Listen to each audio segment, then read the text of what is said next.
Playing.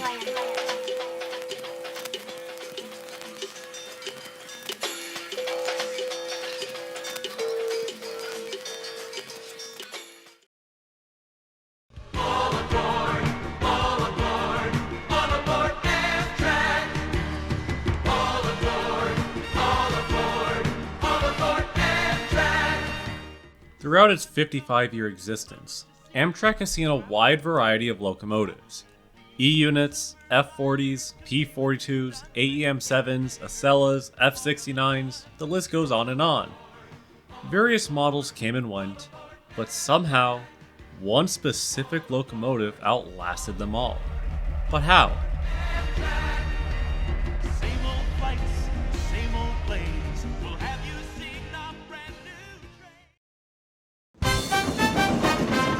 It's 1941. World War II was in full swing, and America's railroads were bombarded with a rise in traffic. Meanwhile, in the locomotive department, diesel locomotives had proven their worth, with EMC projecting new designs ranging from flashy streamliners to yard switchers. One such example was the EMD SW1, a successor to previous designs from the SC, SW, and NW range of switchers. They were equipped with the EMD 567A prime mover, which gave them 600 horsepower. They were 44 feet long, weighed 198,000 pounds, and a tractive effort of 49,500 pounds. A total of 661 switchers were built, with many railroads buying them in various quantities. The New York Central had the most with 103 examples, with number 653 being amongst the roster.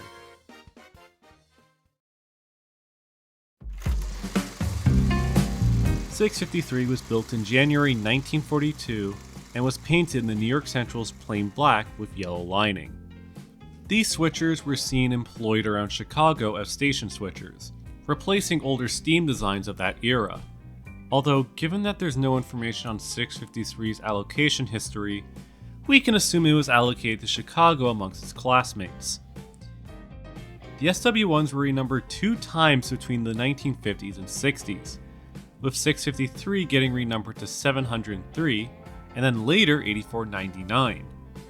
It carried this new number into the days of Penn Central, where it likely would have been touched up with Penn Central markings. But there's no image of this locomotive before its Amtrak days, so bear with me.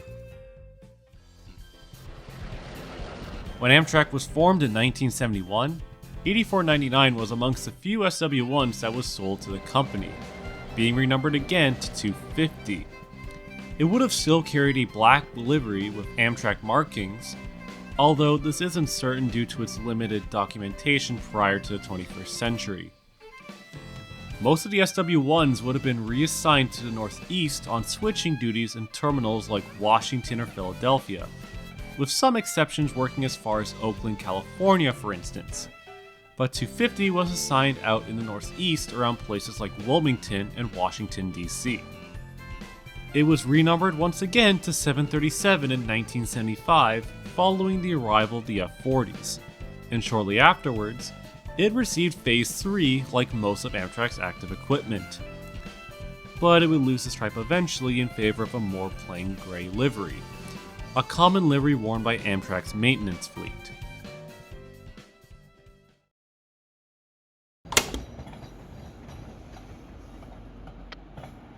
However, it was around that time that the SW1s were starting to fall out of favor of Amtrak.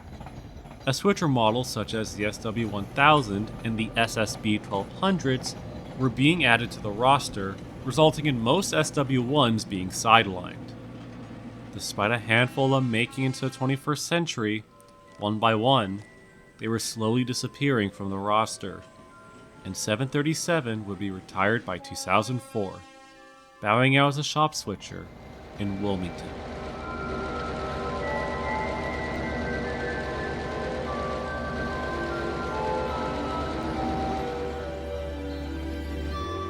The SW1s definitely did leave their mark on Amtrak, but much like any machine, age eventually caught up, and 737 was the last one to survive.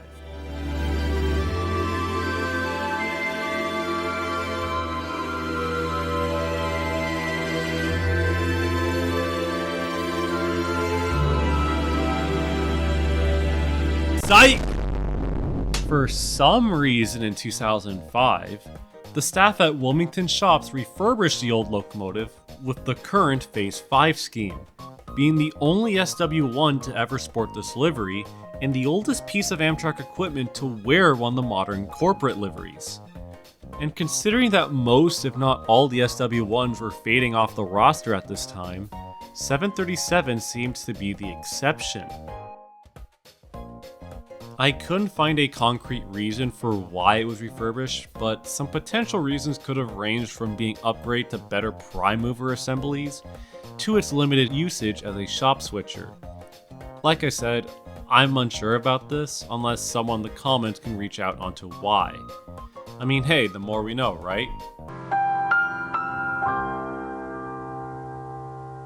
"737, renumbered to 787, still works with Amtrak as a yard switcher in Washington, D.C., occasionally bringing coaches into the terminal station.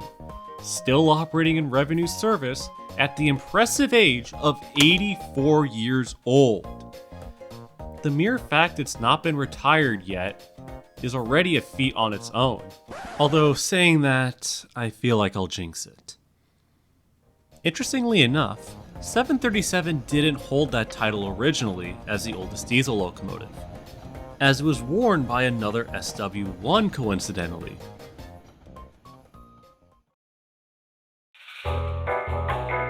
Metro No. 1 was originally built in December 1938 for the Illinois Central, primarily spending its service life as a yard switcher across the Midwestern United States, until being retired in 1969, and later resold to the Rock Island, retired in 1981 following the Rock, before ending up into the hands of Metra.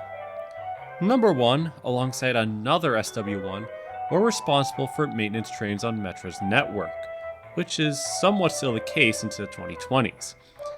Unfortunately, the SW1 was retired in June of 2021 following a mechanical failure, which put the old switcher at an impressive 83 years old when it was retired and later sold. And where did it end up? For fuck's sakes.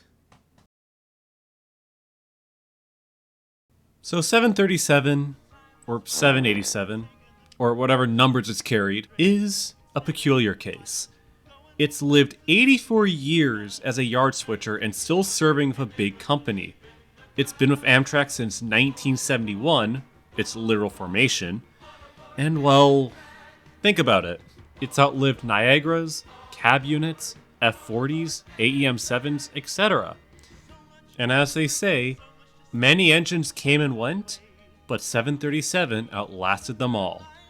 It's kept on going in spite of the odds against him, and the fact that it's still around, proving its worth in the 21st century, is already impressive enough. As a veteran locomotive of Amtrak, the National Railroad Passenger Corporation. Oh wait, that's not my outro.